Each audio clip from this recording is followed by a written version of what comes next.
Humanity Matters.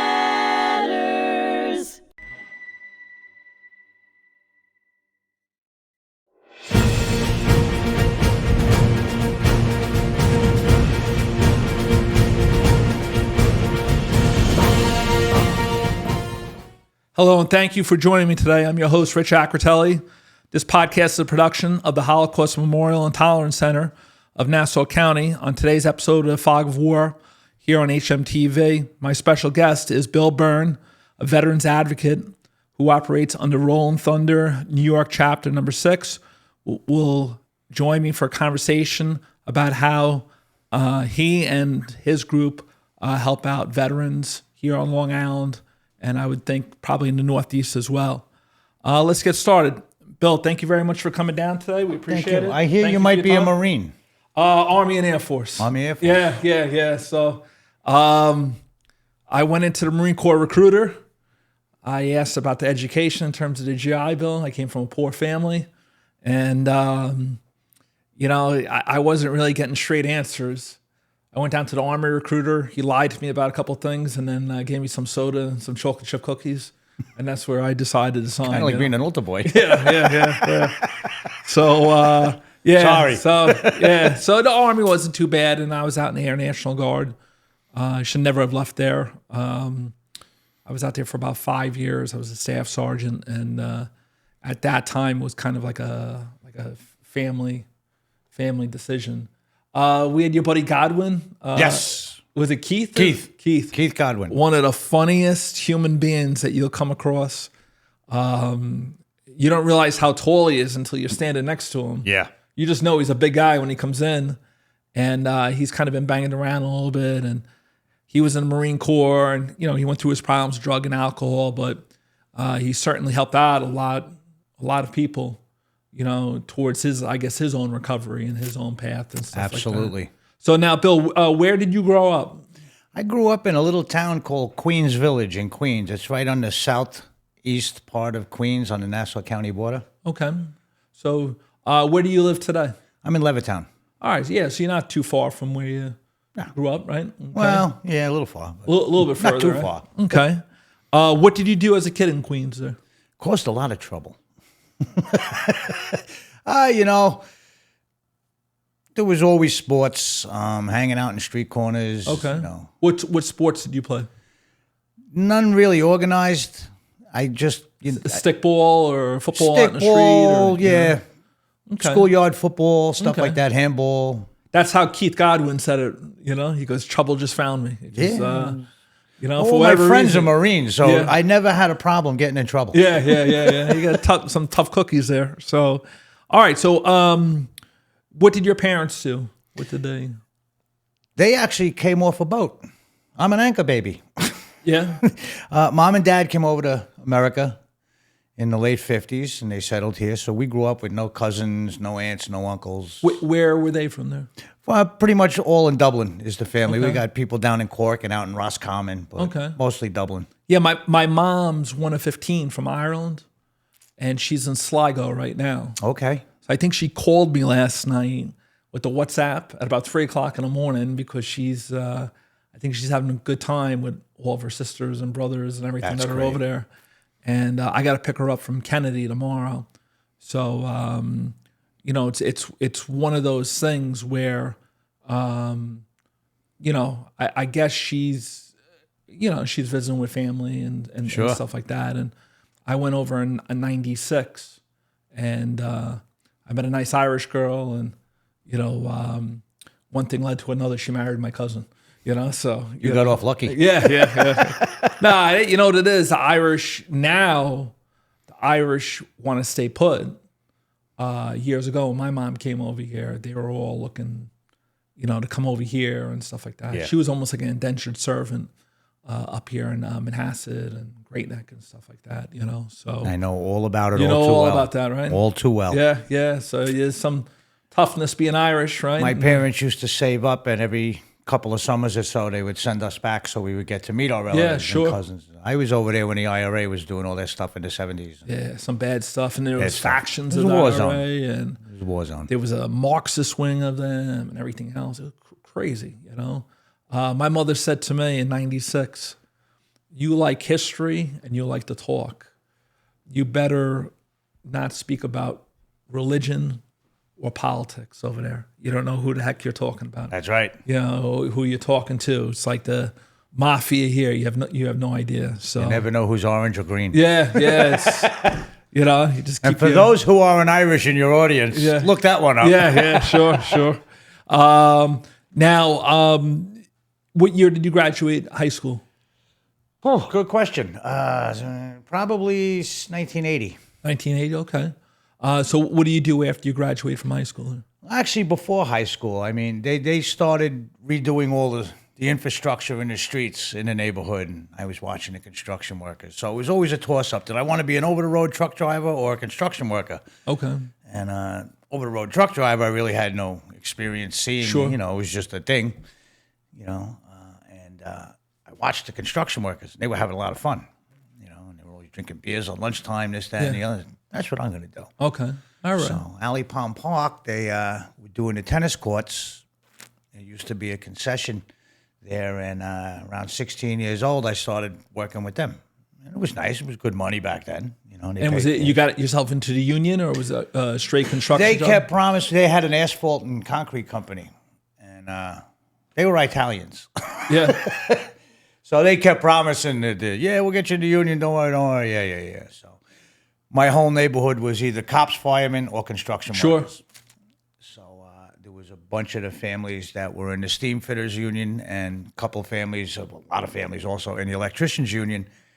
And they were always talking to my dad, get me into one of those. So I had an application into all the building trades unions, and the plumbers union called one day, and I just jumped on it. Wow. I became a plumber.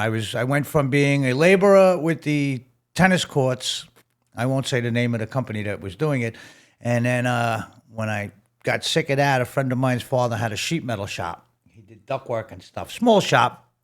They were non-union, and we got into that. And I did that for a bunch of years, trying to get into the unions. And finally, the plumbers called me, and I jumped on the union card. Okay. All right. So you kind of stay in the city working, right? And then you move a little bit. You move a little bit further out east to Levittown, or Quite a while later. later there? Yeah. Okay. What brings you out to Nassau County? I got married. We started having kids. New York City was kind of iffy. Yeah. And the schools were better out in Nassau County, All right. so we moved out to Westbury first, and then I taught at Hicksville High School, and then I used to do deliveries.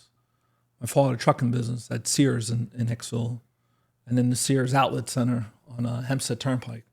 So been on a lot of blocks, Westbury, Hicksville, Levittown, East Meadow, North Belmore, Wantua.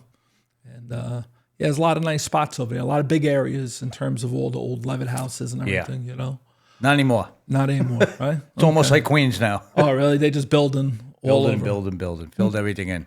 Okay, so now you're a pretty big veterans advocate, right? I try. Okay. I really try, yeah. Now, how do you gravitate towards, helping our veterans out? When does that start for you? I grew up pretty much in the 70s. I mean, I was born in the 60s, but you're not really growing up there. You're a kid. You don't know what's going on. So towards the end of the Vietnam War, I was pretty much aware of what was going on. I was still a young kid, but I saw what was happening. And there was a lot of veterans from my area. All the people I met that were my father's friends were all World War II vets, and I idolized these guys. And then I saw how the Vietnam vets were being treated, not in our neighborhood particularly, but on TV and newspapers, and it disgusted me. So I was like, that'll never happen again as long as I have a say. So 1983 rolled along, and Beirut happened, and that disgusted me. And I saw a lot of my friends signing up. I went to sign up, and I couldn't for reasons we won't discuss. Yeah. But I saw my friends going off, and I saw what was happening with that. That Marine barracks. It's horrible. Horrible. I remember being a kid and watching the Marines pulling dead Marines out of the rubble. The security measures were awful. It was just a bad So we're over there to try to by this time, help the Lebanese out, right? And it was just a disaster. I had some cousins that came over, and one of my second cousins was actually a Marine. He was a recon Marine, and he was in those barracks. Wow. They pulled him out and his unit for training for Grenada, like a week before the truck went in. Yeah. And after Grenada, he was on leave. He came to New York, and we were talking. He was telling me all about it. Yeah. And that was really the match that lit my fuse. One of the reasons I believe they attacked in Beirut, you had a bunch of the CIA station chiefs were meeting at that time, and it got out, and the security was just total lapses, and it was bad. They weren't allowed to have their weapons armed. It's ridiculous. Yeah. And it was not peaceful over there. No. Not at all. You had the Christians and the Muslims fighting with each other, and it just it was bad. We got caught up in the middle of a civil war, and what was they used to call Lebanon and Beirut the Paris of the Middle East, and it's just gone in a totally bad direction. Even right now, a lot of people don't know what was going on from that time even till present. Yeah, with our guys going and fighting in wars, which were not wars technically. But and then Americans getting taken as hostages. But, after 1979, after 1980, after Reagan gets elected, they were getting taken, and we were trying to utilize Iranians to get these guys back, and a bad situation. It was just horrible. I think that's what a lot of younger generations say. Sometimes they think we jump in too quick and this and that, but there's always some sort of background behind it. And this background's been there for, 40 years now? Well, it was a fiasco with the Shah of Iran and the whole toppling of that regime. And we pretty much had that regime in place. So when the Ayatollah took over, they took our guys hostages at the embassy and held them for over a year. We did nothing. Yeah. 2 years in, I think.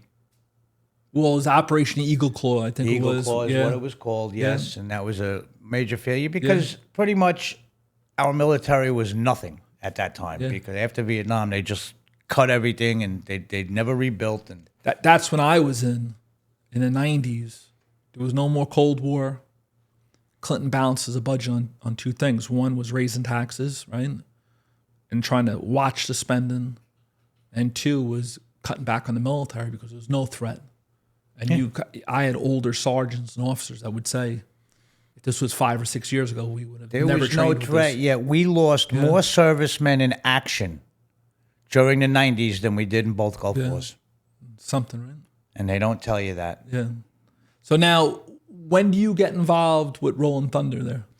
So I was always trying to do things for veterans before. In the first Gulf War, unfortunately, we had a lot of casualties, stuff like that. The Patriot Guard Riders sprung up because of some silly bunch of people. I believe it was Kansas, maybe? I forget, but they were going around and they were doing protests at military funerals. And they were saying all sorts of ridiculous things. And so a bunch of bikers heard about this, and they would show up and they would park their bikes between these protesters and the families. And when they started saying stuff, they would rev the engines. Yeah. And what a great idea this was. Just try to provide Drown them out. Provide some cover for the families. Cover for the families, exactly. And that grew across the nation. Patriot Guard Riders are a big nonprofit supporting veterans. Do you remember what they started at? How many bikers it was? There was never an organized thing with them. It was just word of mouth would go out through the motorcycle community. Hey, there's going to be a veteran's funeral. Show up. And whoever was available would show up. And it's pretty much the same today. We all go by emails. Nobody knows. Sure. There's no dues. There's no nothing. You sign up on a website. When there's a funeral, they send you an email. If you can make it, make it. And it's pretty well organized? Fairly well organized. Yeah, it is. Yeah. Now, where will you, is there like a point where you guys will all meet up and then drive over together, or will you drive? We used to do that. We used to have muster points, and we would ride in together. And then it was getting a little crazy. At the time, we had a lot of guys doing it. Patriotism was running it. And then we decided it was probably safer if we all just met at a funeral home or somewhere where an event was happening, an airport coming home. Sure. Stuff like that. So that was pretty cool. Now, do you have a like a position within Rolling Thunder? Do you have? I'm the president of the New York chapter. Oh, wow. Yeah. All right. So that has Of, a lot of the Long Island chapter. of the Long Island chapter, but that still has a lot to entail between, what is that, Montauk to the Queens border. Queens Sometimes border. into Queens, yeah. Into Queens itself. So now, what are some of your functions as president? What are things that you'll, like after today, I'm sure you get an email or a text message or whatever. What does a daily day look like? So my phone is 24/7 between text messages, emails, and phone calls. It never ends. I like to goof and say I get a good 4 hours sleep every night, sometimes all in a row. Okay. But yeah, so when we got established here on Long Island, we were already helping out with other organizations, this, that, and the other. And so some of the politicians knew us, a lot of the police departments knew us. And then when we got our charter from Rolling Thunder Incorporated to become an actual chapter, we got more involved. So the primary mission of Rolling Thunder Incorporated, and it's right here on the shirt, is to promote the POW MIA issue, to educate the public that our personnel were left behind after every war. Rolling Thunder was the bombing campaign in Vietnam, wasn't it? That was the carpet bombing. Yeah, That's where they got the name, because when it started, a couple of veterans in Jersey after the dedication of the wall in D.C., and they rode down to pay respects to their brothers on the wall. How many chapters are there throughout? Is it throughout the country, the East Coast? The last I heard, throughout the country, 92 chapters. Wow. Yeah. So that's more than one in a state then itself, right? Almost two, right? So how many chapters are there for New York State itself? New York State, we have 6. Wow. Yeah. So New York State carries a lot of weight then. So do you meet with the other chapters? We do. Is there like a central point that you guys might meet, or do you guys share? So every Memorial Day, we all have to do what we call the Ride for Freedom, which we used to do in Washington, D.C. on Memorial Day, and pretty much we're protesting the government. We're petitioning the government saying, hey, you're sending our kids over there, make sure they come home. Yeah. You're not making sure they come home. Yeah. You know, because when this started, there was a lot of reports about POWs still in Vietnam. And Ross Perot was doing his big thing at the time, and that was our founding. It was a belief they got left behind in Cambodia and Laos. Sure. And, Well, that never happened. Yeah. So there's a lot of unaccounted, right? So second to promoting the POW MIA issue is we help American veterans from all wars. And that's where we came in. So the big thing was the number 22. Now, So I say 22 to you, you know what I'm talking about right away. 22 guys committing. So what happens is in between the years of 2010 and 2008 and 2010, the government did this big study. In 2012, they released the results.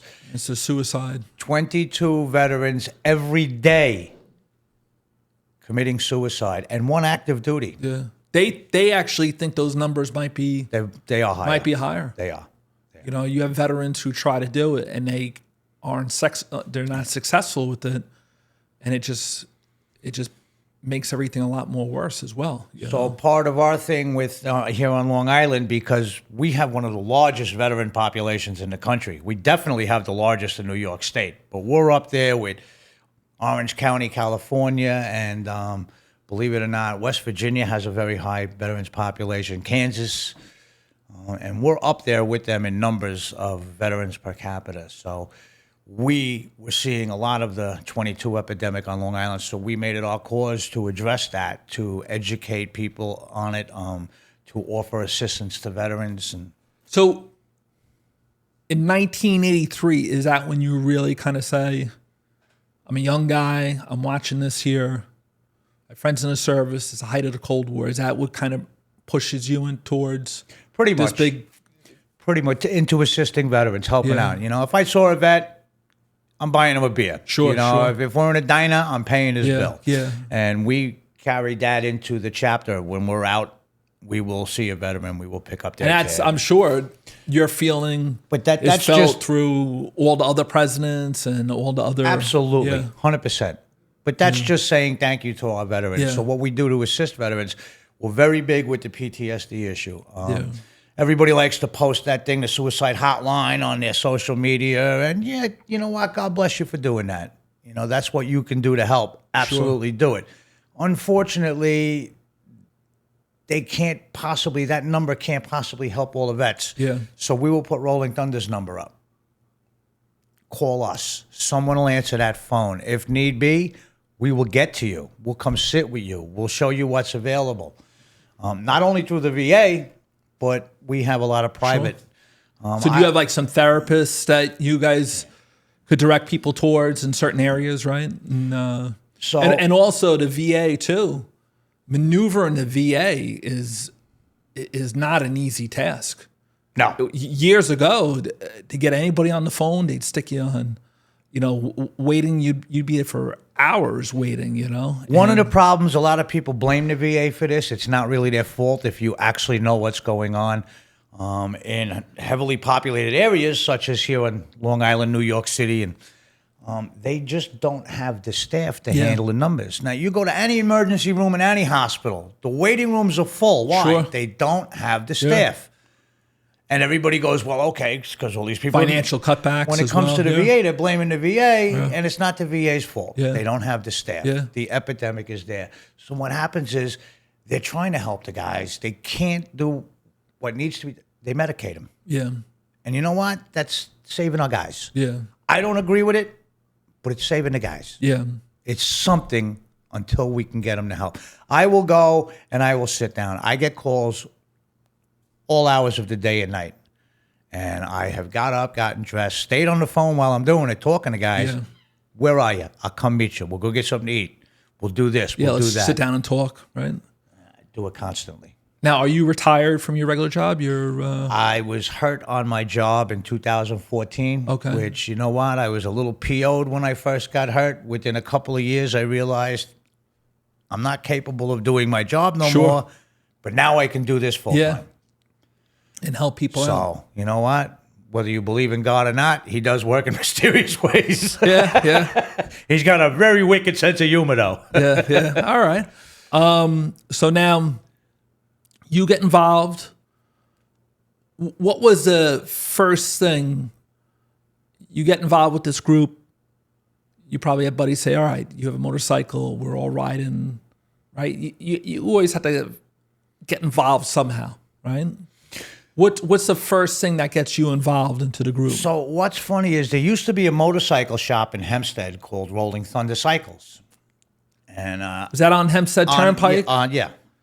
As you were heading into Uniondale, right? Was that on the south side of the road there? It was actually right in the middle of the village of Hempstead. It was just east of Franklin Avenue, which when you're in Hempstead, it turns into something else, not Franklin. But yeah, right in the middle there. Right in the middle. Between Hempstead and Front. Okay. I remember driving past there years ago. It was a big motorcycle place. So anytime I would hear about this Rolling Thunder thing, I would right away, my mind had connected to that. I never knew about Rolling Thunder Incorporated, the veterans organization. Sure.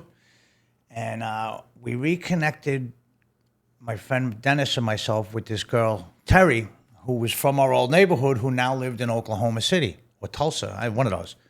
And she was there. It was coming up to Memorial Day. You guys ought to come down, blah, blah, blah. It's a great time. And I'm like, yeah, Rolling Blunder, which is what I called it because of the motorcycle shop. Sure. And, she took a little offense to that, but then she explained it to me. Like, you got to be kidding me. I said, you actually have it? And all right, so I told Dennis, come on, we're going to D.C. That's a great name, Rolling Thunder. That's something that piques people's interest, We go down to D.C. Memorial Day weekend, and there had to be 1.5 million people there. No fights, no robberies, no disorderly conducts, nothing. It was the most peaceful, respectful thing I had ever seen in my life. All these veterans from all over the country, people coming from other countries to attend this. With their bikes? With their bikes and without. We're not a motorcycle club, by the way. A lot of us choose to ride motorcycles, but we're not a motorcycle club. So will people just drive their regular cars? Or Well, in D.C., it was motorcycles only. Yeah. And did you guys convoy around certain parts of the city? We had the Pentagon parking lots north and south, and we would come across the Arlington Memorial Bridge. And when you're indeed coming across the bridge from Arlington Cemetery, you have the Lincoln Memorial, and we go around the Lincoln Memorial and then ride up. We were the only ones ever to get a permit to shut down Constitution Avenue. Wow. And we would ride up to the Capitol and then come back around, and we'd have a big stage set up. We would have politicians come out and speak, and we would just address the public on the POW/MIA issue. I can't imagine that's an easy thing to do. No, it was. Right? By all means, it was far from easy, and it took everyone to help out. Okay. So, Bill, we're going to come back for a second episode. I'd like to definitely get into some of the programs and, absolutely, just like talking about this, being at the Pentagon, one of the world's largest buildings, right? Largest office building in the world. Yeah, that you guys could represent, not only your organization, but why you're down there. So this is a good thing. So come back here for a second episode on the fog of war and humanity here on HMTV. If you enjoyed exploring the information, history, and stories in today's conversation, be sure to check out our other podcasts here on HMTV. Please subscribe, share, and stay connected for more engaging conversations. Humanity Matters.